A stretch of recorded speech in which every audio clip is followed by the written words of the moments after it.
Hi friends எல்லோருக்கும் வணக்கம். எல்லோரும் எப்படி இருக்கீங்க? நல்லா இருக்கீங்களா? இன்றைக்கி இந்த கதையோட அடுத்த பகுதி தான் பார்க்க போகிறோம். அதுக்கு முன்னாடி நீங்கள் செய்ய வேண்டிய விஷயம் என்ன அப்படின்னு கேட்டிங்கன்னா, மறக்காமல் நம்ம இந்த சேனலை சப்ஸ்கிரைப் பண்ணிக்கோங்க.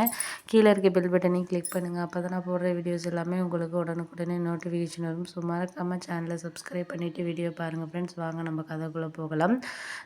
நான் மறுநாள் சரி இந்த விஷயத்தை நம்ம எப்படியாச்சும் நம்ம அத்தைக்கிட்ட எடுத்து சொல்வோம் அப்படின்னு சொல்லிட்டு தான் நான் யோசித்தேன். ஆனால் அவங்க என்ன ஒரே இதில் இருக்காங்கன்னா, அவங்க பொண்ணு வீட்டுக்கு போய் இருக்கணும். ஏன்னா அவங்க பொண்ணோட இருக்கணும் அப்படிங்கிறது அவங்களுக்கு முன்னாடிலேருந்தே ஆசை.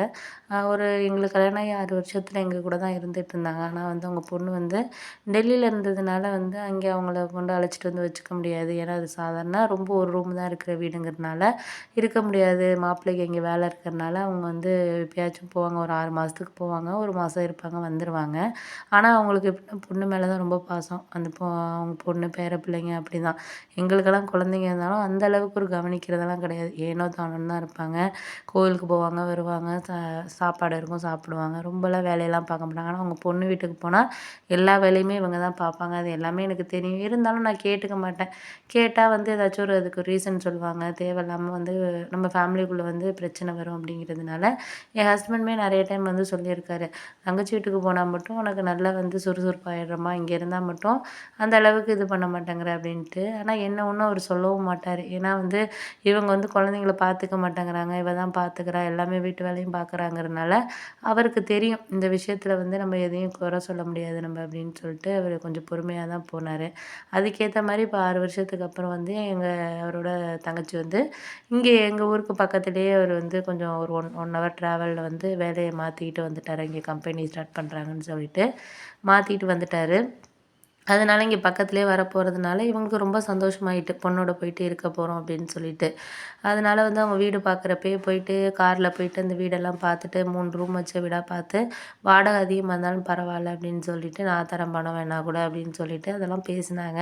அது எனக்கு எதுவும் தெரியாதுன்னு நினச்சிருந்தாங்க. ஆனால் இவங்களோட தங்கச்சி எல்லா விஷயத்தையும் என்கிட்ட சொல்லுவாங்க. எங்கள் அக்கா பண்ணுறது தப்புங்கன்னு எனக்கு தெரியுது, சொன்னாலும் அவள் புரிஞ்சுக்கிற நிலமையில இல்லைம்மா அப்படின்னு சொன்னாங்க.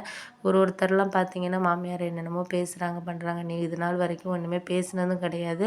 ரொம்ப பொறுமையாக எதாக இருந்தாலும் எடுத்துக்கக்கூடிய ஒரு பொண்ணு. அப்படி இருக்கிறனால தான் இவள்கிட்ட நீ ஓட்ட முடியுது. நானே நிறைய டைம் சொல்லியிருக்கேன், நீ பொண்ணுக்கு கொடுக்குற இம்பார்ட்டன்ட்டில் ஒரு 10% கூட உன் மருமகளுக்கு நீ கொடுக்குறதில்ல அப்படின்லாம் சொல்லி நான் அட்வைஸ் பண்ணியிருக்கேன். அதெல்லாம் அட்வைஸ் பண்ணாலும் கேட்குறது தான் கேட்பா. அவள் கேட்காத ஒரு விஷயத்த நம்ம எதையும் இது பண்ணிகிட்டு இருக்க முடியாது அப்படின்னோடனே, சரி விடு, அதெல்லாம் நம்ம இப்போதைக்கு எதுவும் பேசிக்க முடியாது, பண்ண முடியாது.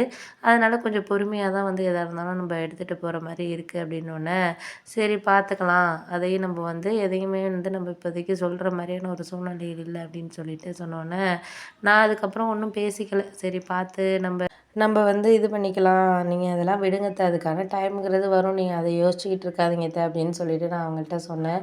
இருந்தாலும் எனக்கு இதை இப்போ கேட்குறப்ப கொஞ்சம் கஷ்டமாக இருக்குமா. நம்ம என்ன தான் சொன்னாலுமே அவள் புரிஞ்சுக்க மாட்டேங்கிறான்னொன்னே, அதுக்கேற்ற மாதிரி இவங்க வீடெல்லாம் மாற்றிட்டு வந்துட்டாங்களாம். மாற்றிட்டு வந்ததுக்கப்புறம் அவங்களுக்கு இன்னுமே இதாகிடுச்சு. பரவாயில்ல, நான் போய் மகளோடையே தங்க போகிறேன் அப்படின்னு சொல்லிட்டு ஒரு வாரத்திலே வீடு ஷிஃப்ட் ஆனோடனே எல்லா ட்ரெஸ்ஸு எல்லாத்தையும் எடுத்துக்கிட்டு இங்கேருந்து கிளம்பிட்டாங்க.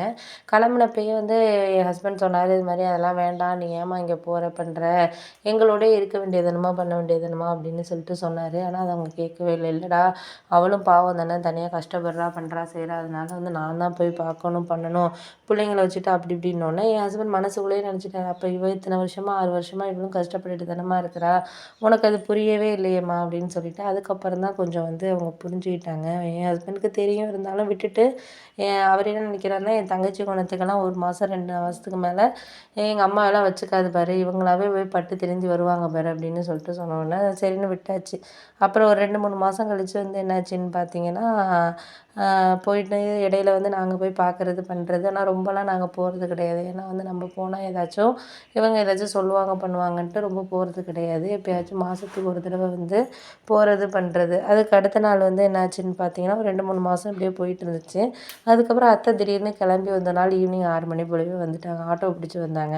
எனக்கு எனக்கு ஒன்றுமே புரியல. என்னடா திடீர்னு ஒன்றுமே சொல்லாமல் இல்லாமல் வந்திருக்காங்க. அதனால என்னத்துக்கு வந்திருக்காங்க என்ன அப்படின்னு சொல்லிட்டு எனக்கு கொஞ்சம் கன்ஃப்யூஸாக இருந்துச்சு. அதனால் வந்து என்னாச்சுன்னு பார்த்தீங்கன்னா, நான் கேட்கல வாங்க அத்த அப்படின்னு சொல்லிட்டு, சாப்பிட்றீங்களா அத்தன்னா, காஃபி மட்டும் போடுமா அப்படின்னாங்க. சரின்ட்டு என்னடா இவ்வளோ தன்மையாக பேசுகிற ஆள் கிடையாது இவங்க, என்ன இவ்வளோ அமைதியாக பேசுகிறாங்களே அப்படின்னு சொல்லிட்டு, நான் அதுக்கப்புறம் கொஞ்சம் யோசித்தேன். என்ன இதனால எந்த விஷயமா இருக்கும் அப்படின்னு சொல்லிட்டு யோசிச்சதுக்கப்புறம் தான் எனக்கு தெரிஞ்சு ஏதோ இங்கே வந்து ஒரு பிரச்சனை நடந்திருக்கு.